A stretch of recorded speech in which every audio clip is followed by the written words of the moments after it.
Books are the plane and the train and the road. They are the destination and the journey. They are home. How Reading Changed My Life by Anna Quindlen.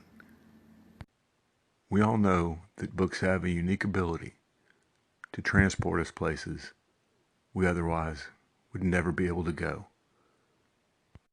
Sometimes, as in the case of fantasy and science fiction, they transport us to places that have never existed until the author put them down on the page. In other cases, they can take us back through history to the Second World War, to the Renaissance, to the fall of Troy. There are any number of great travel books that can show us pictures and descriptions of countries that we may never see during our lifetime. One of the best ways to expand our often narrow view of the world is to see it through the eyes of someone else, someone from a different country, a different culture, a different background than we've ever been exposed to. Fortunately, in 2019, we have more ability to do this than ever before because there are so many works in translation that are available that we never would have been able to find even a decade ago. The title of today's episode is Around the World in 80 Books, and I really wish I could claim credit for having invented that idea. I didn't. I found it in an online search, and there's a lot more than just one list. But I liked the idea so much that I used it as a key point when opening my bookstore in 2016. We made a list of 80 books, one each from a different country, and encouraged people to travel through reading. Some of you may take exception with the idea that you don't read international authors, and maybe you have read quite a few. But if you think hard about the list, how many fall outside of Western Europe, Russia, and South America? Probably not many. And the majority are probably still Americans and Canadians, with, of course, the classic British authors thrown in for good measure. And speaking of classics, that would be the category that many of the books that we read from Western Europe fall into. Cervantes was a great author, but he's been dead for 400 years. Alexandre Dumas may be the best known French author, but he's been dead for 150. We won't get much of a window into the world we live in today from either of those great men, no matter how much you may have loved Don Quixote or the Count of Monte Cristo. Far better that you read the Cemetery of Forgotten Books series from Carlos Ruiz Zafón, the best-selling Spanish author since Cervantes, or any of the great novels, many of which are quite short, from Patrick Modiano, maybe the best French author living today. He had been writing for decades, and yet was completely unknown to Americans until he won the Nobel Prize for Literature a few years ago. A lot of times that's what it took, a major international award, for the books to even be translated into English, because there just wasn't a market for it. But there is a market today, and any number of publishers, both large and small, have imprints specifically for works in translation. One of the best is Deep Vellum Books. You can do a Google search to find them. Don't confuse them, though, with Deep Vellum Books that's actually a bookstore. They started as one entity and then split off into separate organizations a couple years ago. Another great publisher of international fiction and nonfiction, is Europa editions. You can Google them as well.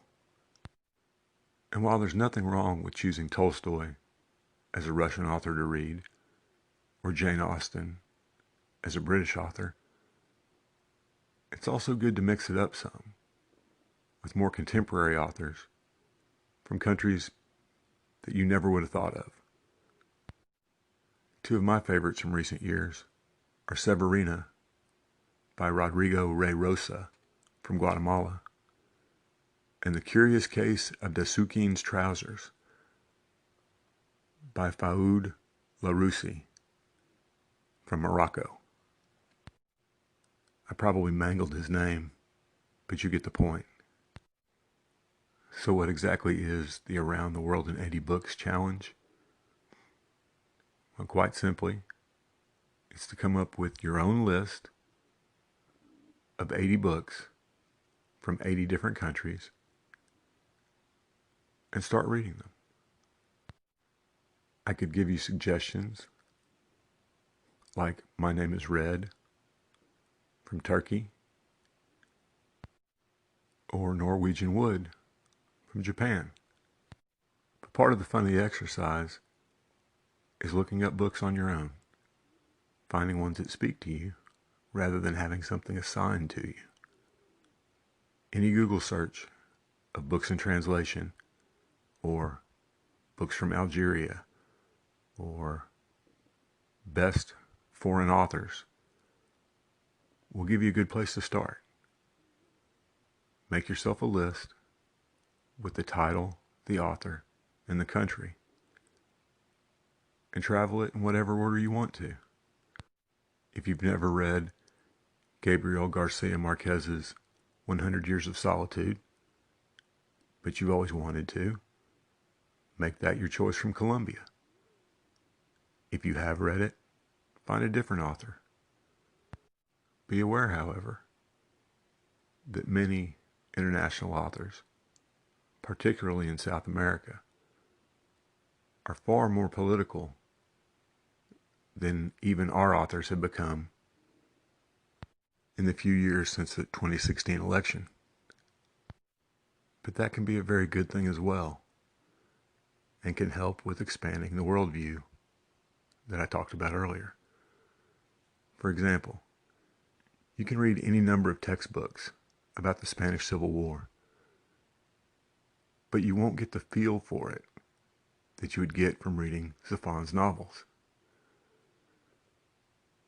You'll also find a need, in some cases, to research more about a particular event that you didn't know anything about. Armenian Golgotha can be a hard read at times, but it does tell us a lot about a genocide that happened in the 20th century that most people know nothing about. You may also find, as I did, that some of these books are just laugh out loud funny, because the authors had to use satire simply because a straightforward commentary on the system under which they lived wouldn't have been allowed. Politics and social commentary aside, and don't get me wrong, it's not like all of these books have that. The one thing you'll find is that they're great stories. Great stories that you've never heard before, or at least told in a way that you've never heard them told.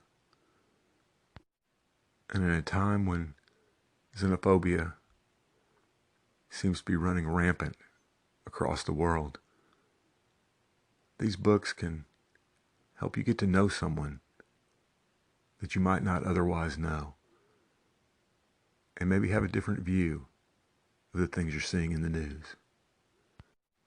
Read books from an Israeli and from a Palestinian, from an Indian and a Pakistani. And what you'll find is we're all pretty much the same, at least in the ways that really matter. The best thing about traveling around the world in 80 books is that you don't need a passport. You don't need your shots updated. And you don't need to buy an expensive plane ticket. All you need is a comfortable chair, a cup of coffee, good lighting, and a great book. Let's get traveling.